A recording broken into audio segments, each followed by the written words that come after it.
This is a special edition of Wall Street Week. I'm David Weston. Lawmakers on both sides of the aisle agree that big tech needs to be reined in. Just weeks before the presidential election, the Justice Department filed an antitrust suit against Google, claiming it monopolized the market for internet search, a claim that is unlikely to go away whether or not the Biden administration pursues the case.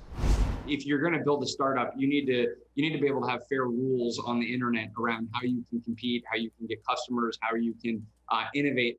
And it wasn't just competition that was at issue. The CEOs of Facebook and Twitter were grilled by the Senate on how they handle political content and misinformation on their platforms, less than a week before the presidential election. Senators pressed them on whether they should amend Section 230 of the Communications Decency Act, a federal law from 1996 that effectively shields social media companies from liability for content posted by their users. Section 230 is the most important law protecting internet speech, and removing Section 230 will remove speech from the internet.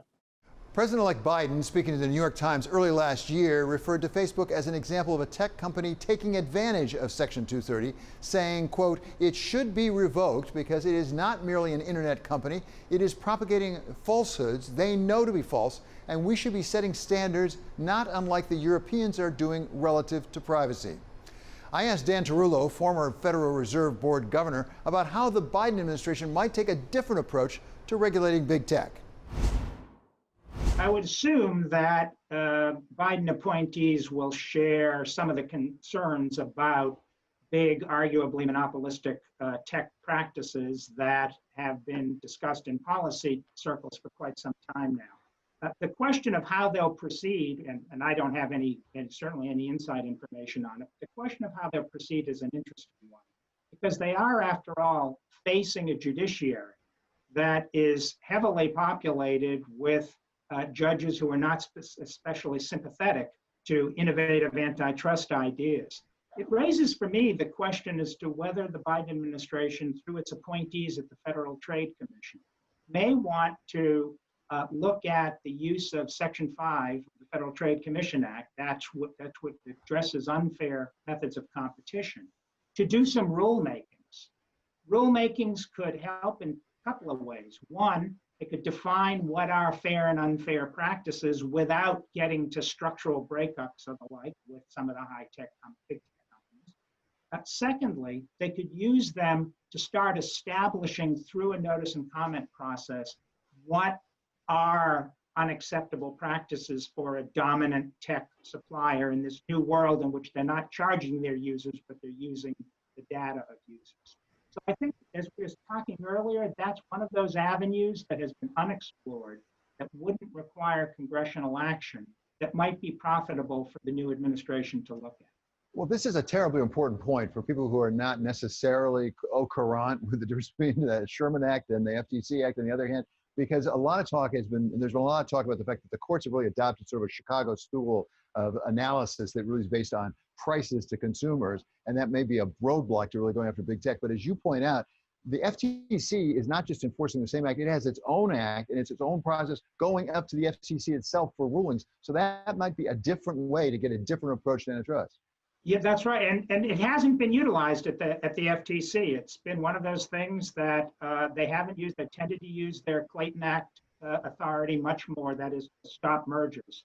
But I think it has a particular attraction now, David, not only because of the potential resistance of the judiciary, but also because many people ask the question, well, how effective would a breakup be in and of itself? Might you just have, as we saw in telecommunications, the restructuring of an industry which leads to a tight oligopoly rather than to a monopoly? The FTC Act might provide a way for the government to define what are acceptable and unacceptable practices by a tech company that has huge network externalities and huge economies of scale. What about the area of regulation that you were directly responsible for at the Federal Reserve, that is the financial industry? President Trump came in and said, we're going to deregulate some of that. There were moves made. How much was done under President Trump? How much needs to be redone now under President Biden? Well, there are two separate issues there, David. One is, to what degree have the large banks been deregulated over the last 4 years? And then where do we see vulnerabilities that haven't been addressed at all? And with respect to the former, although there haven't been many headline grabbing deregulatory moves, and some of them get announced on Friday afternoons, and so they miss the news cycle, there has actually been quite a lot done to undermine supervision, to make the stress tests easier and more predictable, to remove some of the constraints of the leverage ratio. A lot of those things have been done, and I think Biden appointees will be focused on reclaiming that area, particularly when it comes to the capital position of banks. I mean, if we need any better indication of the importance of high capital levels than in March, when the banks were a source of stability rather than a vulnerability. The second area, though, is the non-bank market financing arena. And that, of course, is where the problems were most apparent in March and April. And there you've just got a big unfinished agenda, where Biden appointees, I'd say more importantly in the SEC probably than at the Fed, are going to need to address what happens at hedge funds, what happens in mortgage REITs, what happens in short-term bond funds that are intermediated with a promise of immediate redemption. That area, I think, needs a lot of attention, and it's not one of simply rolling back what the Trump people have done. It's actually doing something that has been crying out for attention for quite some time. So, and you've been saying that for quite some time. If we go back to March and April, one of the issues was overnight borrowing, and particularly money market mutual funds. And as I understand it, Randy Quarles, in some ways your successor himself, has been saying we have to do something to address this because it seems like we have not got a solution to this, and we had to bail them out. Essentially, the Fed had to bail them out once again.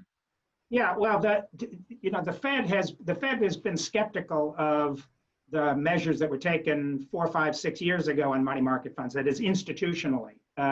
And I think now more and more people are coming to the realization, including Fidelity and Vanguard, that the prime money market fund is just really not a viable business model. But David, the issue of short-term funding extends well beyond money market funds.